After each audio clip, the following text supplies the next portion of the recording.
क्या आप भी वृंदावन आने का प्लान कर रहे हो?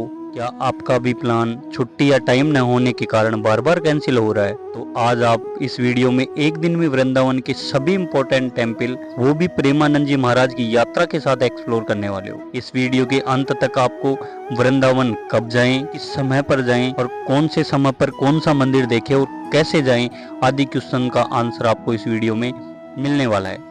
वृंदावन नाम वृंदावन वन से मिलकर बना है, जहाँ वृंदा का अर्थ है तुलसी का पौधा व वन का अर्थ है जंगल।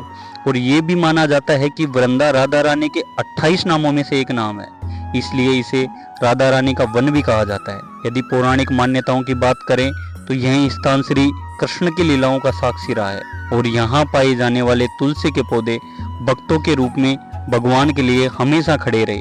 इस कारण भी वृंदावन का नाम वृंदावन रखा गया। अब बात आती है कि अब हम वृंदावन पहुंचे कैसे। तो वृंदावन आने के लिए सबसे उपयुक्त साधन है ट्रेन, जो आपको मथुरा जंक्शन पर आकर उतारती है और यहाँ से वृंदावन की दूरी रहने वाली है 10 से 12 किलोमीटर, जो कि आप किसी भी ई रिक्शा या बस के द्वारा भी आप ट्रेवल कर सकते हो। सेकंड ऑप्शन है आपका बस, जो आपको मथुरा बस स्टैंड पर छोड़ती है और वहाँ से भी सेम दूरी रहने वाली। यदि आप बस या ट्रेन से आते हैं तो आपको वृंदावन शाम को 6 से 7 बजे तक पहुँच जाना है और यहाँ पहुँचने के बाद में आपको ले लेना है स्टे रूम, वहाँ आपको स्टे करना है। यदि आप अपने पर्सनल व्हीकल से आ रहे हो तो आपको रात 1 बजे तक वृंदावन पहुँच जाना है और रात 2 बजे आपको पहुँच जाना है केली कुंज, जहाँ से आपको प्रेमानंद जी महाराज की यात्रा की कई मनोरम दृश्य देखने को मिलने वाले हैं। यह यात्रा केवल एक तीर्थ नहीं बल्कि आत्मा की यात्रा है, बाहर के वृंदावन से भीतर के वृंदावन तक। श्री प्रेमानंद जी महाराज हमें यही सिखाते हैं कि प्रेम ही परमार्थ है, राधा नाम ही मार्ग है और भक्ति ही जीवन का सार है। पीला वस्त्र, शांत मुखमंडल और नेत्रों में अपार करुणा, जैसे ही वे वृंदावन में यात्रा मार्ग पर कदम रखते हैं, भक्तों के मुख से एक स्वर गूंजता है, राधे राधे राधे राधे राधे राधे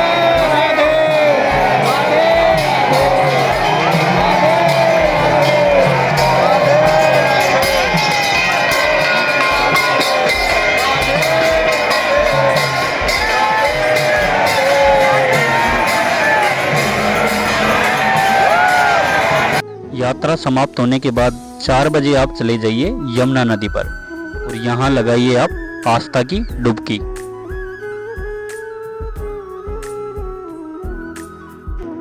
यमुना नदी से आप अब जाइए राधा रमण जी मंदिर, जहाँ पर 4:30 बजे आपको मंगला आरती के दर्शन होंगे। राधा रमण शब्द का अर्थ है राधा प्रियतम। यह मंदिर लगभग 500 वर्ष पूर्व गोपाल भट्ट गोस्वामी जी द्वारा स्थापित किया गया था। अब यहाँ हम दर्शन करने वाले हैं मंगला आरती का।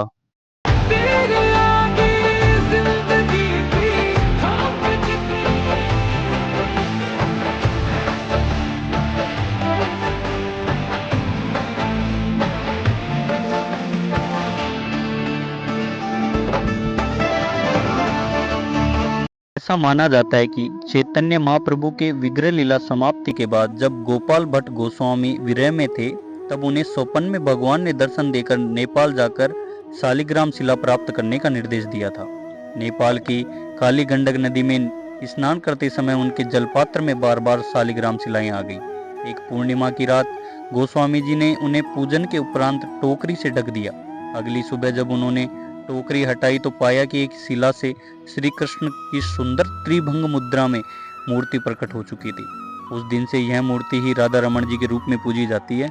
अब यहाँ दर्शन करने के बाद हम चलते हैं राधा दामोदर जी महाराज के मंदिर में। राधा दामोदर मंदिर मुख्य रूप से वृंदावन में जयपुर में स्थित है, जो राधा और कृष्ण को समर्पित है। इसमें कई ऐतिहासिक महत्व हैं। जयपुर का मंदिर मुगल आक्रमण के कारण वृंदावन से स्थानांतरित की गई प्रतिमाओं को रखता है। जयपुर के राधा दामोदर दास मंदिर में ही मुख्य मूर्तियां रखी गई है। अब हम करने वाले हैं राधा दामोदर जी महाराज के दर्शन।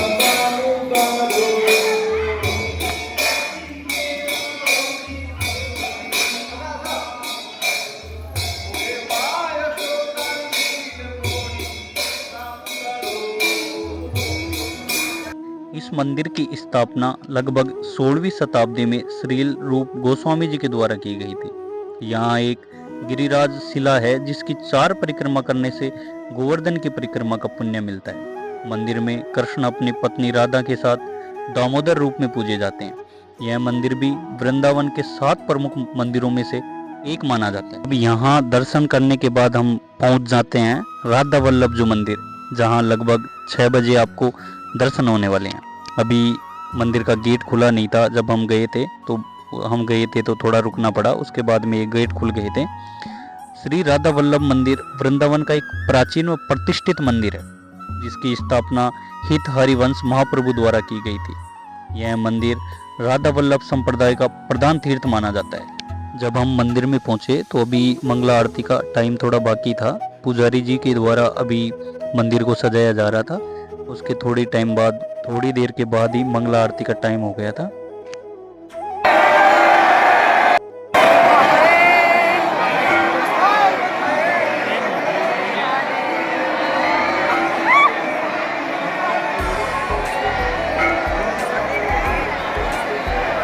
मूल मंदिर का निर्माण लगभग 400 वर्ष पूर्व हुआ था, परंतु औरंगजेब के आक्रमण के कारण मूर्ति को भरतपुर कामा ले जाया गया था। वह 123 वर्ष तक वहीं पूजा हुई।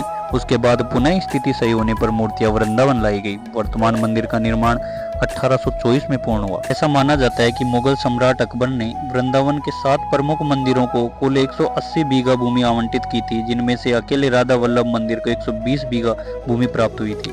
अब आपको कर लेना चाहिए ब्रेकफास्ट, क्योंकि अब अगले मंदिर के दर्शन होने वाले हैं लगभग 8:30 बजे। और यदि आपकी मर्जी है, मंदिर के दर्शन करने के बाद भी आप खा सकते हो। अब लगभग 8:30 बजे हम चलते हैं बांके बिहारी मंदिर की तरफ। रास्ते में आपको माला, फूल आदि चीजें मिल जाएगी। आप मंदिर के लिए इन्हें खरीद सकते हो। कहा जाता है कि स्वामी हरिदास जी महाराज, जो कि श्री चैतन्य महाप्रभु के समकालीन संत थे, ने कठोर भक्ति और साधना के माध्यम से नित्य रास स्वरूप श्री कृष्ण और राधा रानी के दर्शन किए। उनकी भक्ति से प्रसन्न होकर श्री कृष्ण और राधा जी उनके सामने प्रकट हुए। स्वामी जी ने उनसे अनुरोध किया कि वे अपने भक्तों के कल्याण हेतु एक ही रूप में विराजमान रहे। तब श्री कृष्ण और राधा रानी एक ही रूप में प्रकट हुए, जिन्हें बांके बिहारी कहा गया। बांके का अर्थ था 3 भाग में झुके हुए, त्रिभंग मुद्रा में। बिहारी का अर्थ था आनंद में विचरण करने वाले श्री। स्वामी हरिदास जी ने इस दिव्य मूर्ति को निधिवन में प्रकट किया और बाद में 1864 ईस्वी में वर्तमान बांके बिहारी मंदिर में स्थापित करवाया गया। मंदिर के द्वार खुल गए थे। अब यहाँ से करेंगे हम दर्शन।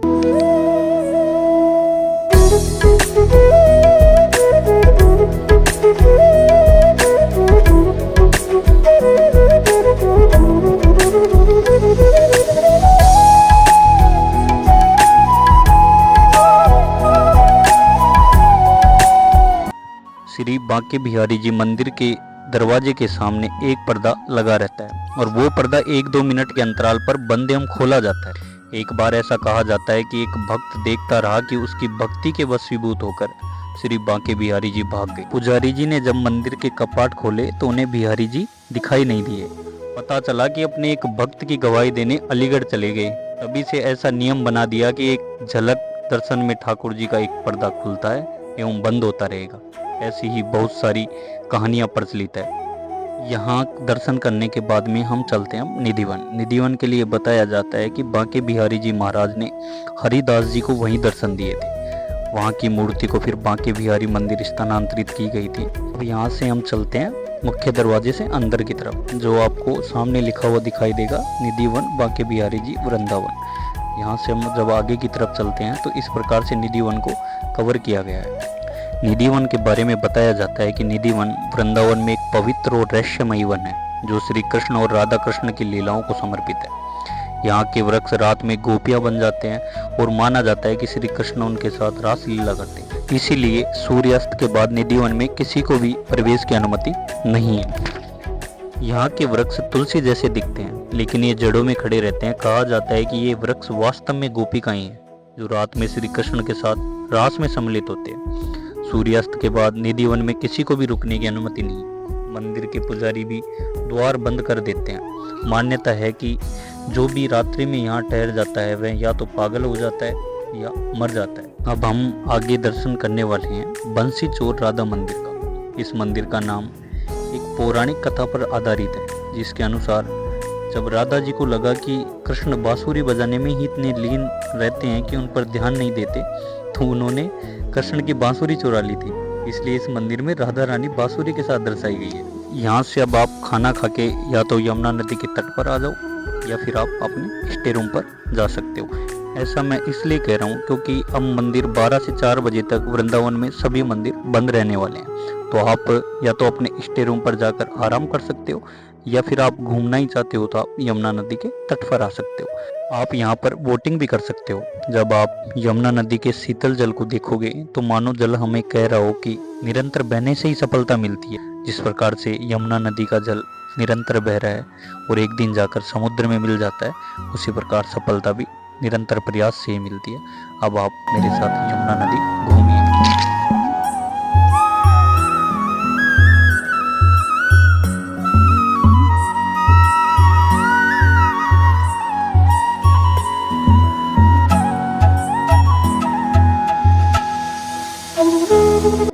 अब 4 बजे बाद में हमें चलना है चार धाम मंदिर की ओर, क्योंकि 4 बजे के बाद में वापस मंदिर खुल जाते हैं और अब हम पहुंच जाते हैं चार धाम मंदिर, जो कि वृंदावन छठेकरा मार्ग पर ही स्थित है। यहाँ आपको एक ही स्थान पर वैष्णो देवी धाम, शनिदेव धाम, शिव धाम व राधा कृष्ण धाम के दर्शन कर सकते हैं। मंदिर में प्रवेश निःशुल्क है, लेकिन पार्किंग व लॉकर के लिए शुल्क लगता है। मंदिर के मुख्य दरवाजे से ही माँ वैष्णो देवी की 141 फीट ऊंची प्रतिमा आपको दिखाई देगी व साथ ही हनुमान जी की प्रतिमा भी दिखाई देगी। इसके नीचे ही माँ वैष्णो देवी का मंदिर है, जो कि अंदर दीवारों पर माँ के अलग अलग रूपों को दर्शाया गया है। मंदिर के मुख्य भाग में वैष्णो देवी की मूर्ति विराजमान है, जो कि आप मेरे साथ एक्सप्लोर करने वाले हो।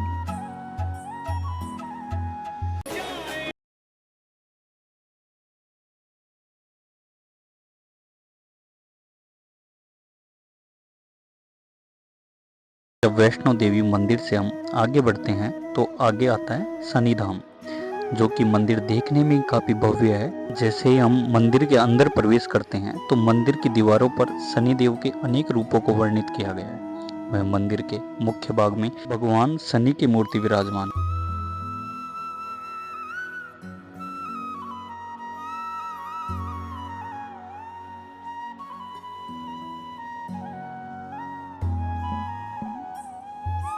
यहाँ घूमने के बाद में अब हम चलते हैं शिव धाम की तरफ। आप सामने की तरफ देखोगे तो मंदिर आपको दिखाई देगा। मंदिर के आप ऊपर देखोगे तो भगवान शिव की लगभग 165 फीट मूर्ति है। उसके बाद में हम जैसे अंदर प्रवेश करते हैं तो भगवान शिव की तीसरी आंख आपको दिखाई देगी, और जब साइड में चलेंगे तो हमें वही भगवान शिव के अनेक अनेक रूपों का चित्रण दीवारों पर दिखाई देगा।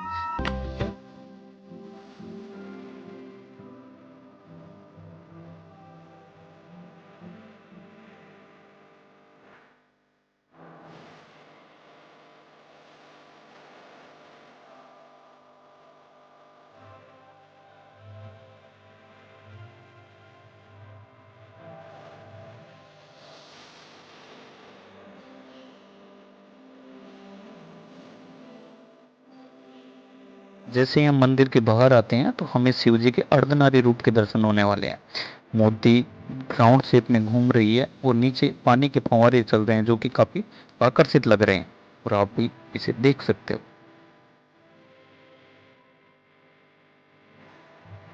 जैसे हम थोड़ा आगे की तरफ चलते हैं तो एक भगवान शिव की प्रतिमा राक्षस का वध करते हुए राउंड शेप में घूमती हुई दिखाई गई है, जो कि इस प्रकार से थी। अब आप दर्शन करने वाले हो शिव जी की 165 फीट ऊंची प्रतिमा का, जो कि नंदी के साथ दिखाई गई है, जो मेन रोड से ही काफी आकर्षक दिखाई देती है। मंदिर के अंदर ही गंगा जी और यमुना जी की भी धारा बनाई गई है, उसका भी आप दर्शन कर सकते हो। जब हम अब आगे की तरफ बढ़ते हैं तो अब हम चलने वाले हैं कृष्ण धाम की तरफ। जैसे हम सामने की तरफ देखेंगे तो हमें दिखने वाला है राधा कृष्ण धाम, जो कि दिखने में काफी अद्भुत है। अब हम चलते हैं मंदिर के अंदर। यहाँ आप जब बाईं तरफ देखोगे तो यहाँ पर भगवान श्री कृष्ण और राधा रानी के जीवन को दर्शाया गया है और उनसे संबंधित चित्रों को दीवारों पर वर्णित किया गया है। अब मेरे साथ आप भी मुख्य मूर्ति का दर्शन कीजिए।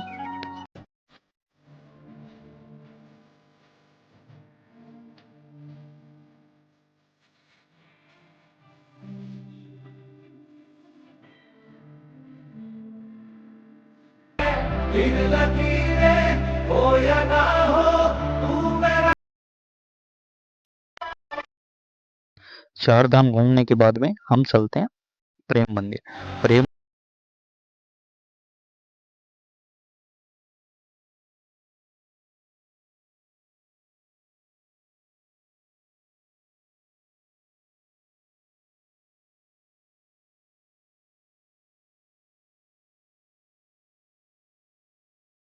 मंदिर के चारों ओर राधा कृष्ण की लीलाओं को दर्शाने वाली मूर्तियां हैं, जैसे कि कालिया नाग दमन, गोपियों के साथ कृष्ण की बाल लीलाएं, गोवर्धन लीला, रास लीला आदि के।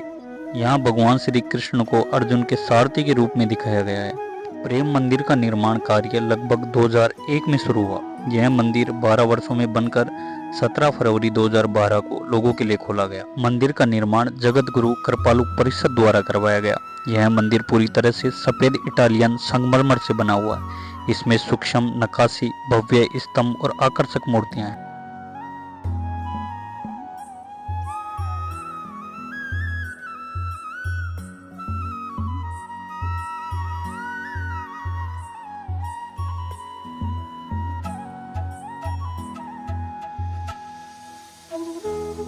मंदिर के मुख्य गर्भगृह में राधा कृष्ण की मनमोहक मूर्ति विराजमान है।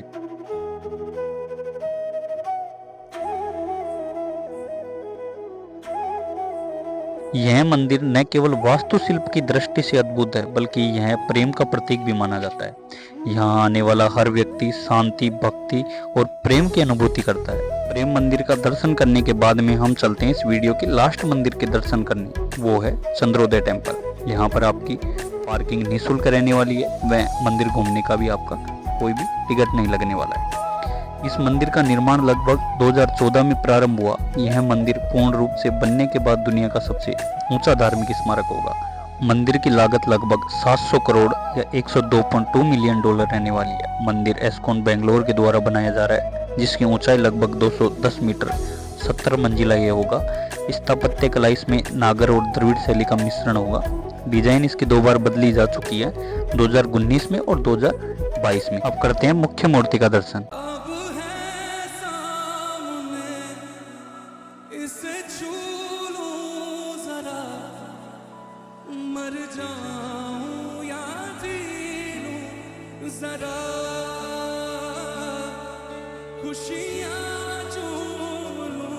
अभी हमने गर्भगृह में भगवान श्री कृष्ण और राधा रानी के दर्शन किए और यहाँ पर ये सत्संग हॉल भी बनाया गया है। अब आप मेरे साथ देखने वाले हो 2022 का मॉडल।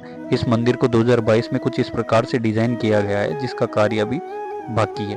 चंद्रोदय मंदिर से संबंधित एक वीडियो संपूर्ण जानकारी के साथ मैंने अपने चैनल पर डाल रखा है। वो मात्र 9 मिनट का वीडियो है, जिसमें मंदिर का डिजाइन 2019 में कैसा था, 2022 में क्या चेंज हुए और मंदिर से संबंधित महत्वपूर्ण जानकारियाँ।